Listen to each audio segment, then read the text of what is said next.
verse 3 is going to make it even clearer.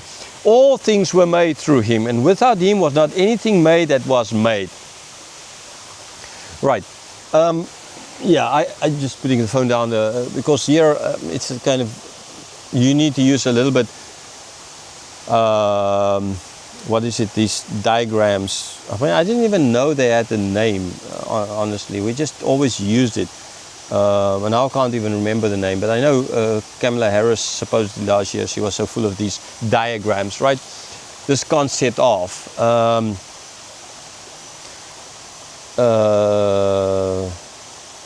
Venn diagrams, I think they call them, right? We just use it in maths, man. We always use it in school and everywhere, university.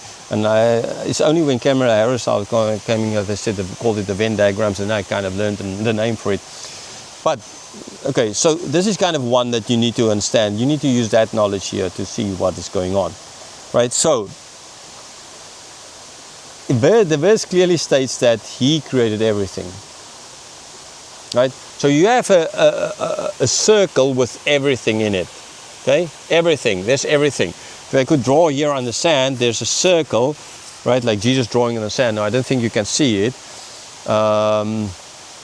right? So, draw a circle in this. So there's a circle, right? Imagine the circle. In that circle, in this diagram, everything is in that circle. That's made. Okay? Unmade things not in there. Everything that's made is in that circle.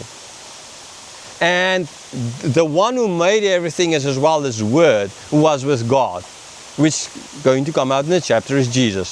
So if Jesus made everything, then he can't be made himself, because then he was made. Everything is everything. So if he is made, then that everything is everything except Jesus. So Jesus is then made in this group, and everything else is in that group, and we understand that Jesus is something, so he has to be in the group of everything. And if he made everything, then he can't be outside of the everything. I think that is kind of just simple maths. Right, a simple Venn diagram.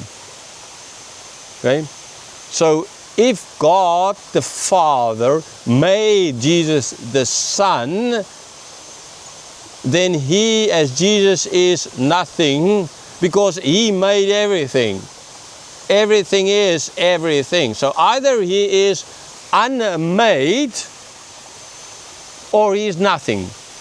You pick your group what you want to put him under. The logical, we know he is something because they could touch him, okay?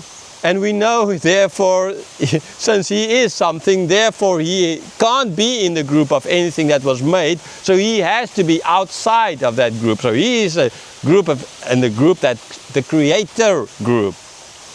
And everything is, so therefore he is not part of the created group, okay? And who falls in the created group? Everything, except God. So, logically, Venn diagrammatically, mathematically, who does it make Jesus? Uncreated. Who is uncreated? God. Okay, so again, Jehovah's Witnesses, take away that A that you put. Stop lying to people when you come knocking on the door and try to imply as if you're one of us. You're not one of us. You're from the devil. Plain, simple. So be honest, stop lying, stop calling yourself Christians, at least do that right. If you want to continue lying about all the other nonsense, keep on lying, but you're not Christian. Stop calling yourself this. Be like the Muslims. They are Muslims. They don't call themselves Christians. They don't try to be Christians. They don't play the game as if. They're not Mormons trying to call themselves the Church of Latter-day Saints, implying that they're Christians. They are not. You are not. There's no way. If you don't believe that Jesus is God, then stop calling yourself God, Christians. Stop lying. Be honest. At least that little bit of human decency have. But you don't. You just want to lie. Because if you do that, then people will reject you. So you can't call yourself what you are, a cult. You can't do that.